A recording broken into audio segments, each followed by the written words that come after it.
Félix Tshisekedi estime qu'un potentiel troisième mandat n'est pas un choix, mais une option si le peuple lui réclame après ces 2 mandats. Je n'ai pas sollicité de troisième mandat, mais je vous le dis, si le peuple veut que j'ai un troisième mandat, j'accepterai. Je serai heureux de terminer mes 2 mandats en laissant ce pays sur de bons rails, mais si les Congolais me demandent de revenir au front, je suis à leur disposition. Si changement, révision doit se faire, ce ne sera jamais sans consulter la population, c'est-à-dire par référendum. C'est un mort-né, ce projet-là. Mort-né.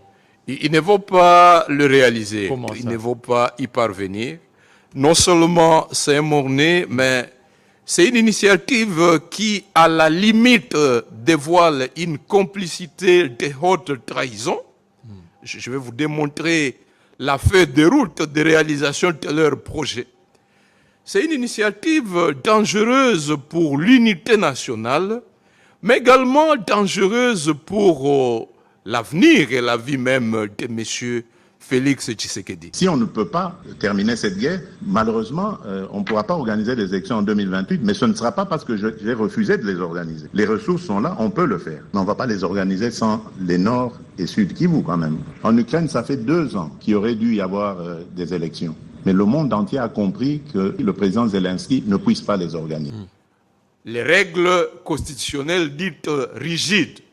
Et plus loin, à l'article 24, il est dit beaucoup plus clairement, ou à l'article 87, il parle, lorsqu'à la suite d'un dysfonctionnement majeur paralysant ou menaçant de paralyser les institutions de l'État, les règles touchant aux matières interdites de révision constitutionnelle ne sont plus adaptées à la situation politique, économique, sociale ou culturelle du pays, le président de la République peut, avant toute initiative institutionnelle, recueillir pour avis l'opinion d'experts. Donc là, il est clair, David, que lorsqu'il parle de règles constitutionnelles rigides, il parle de règles interdites, des matières interdites de révision constitutionnelle, autrement dit, les matières verrouillées par l'article 220.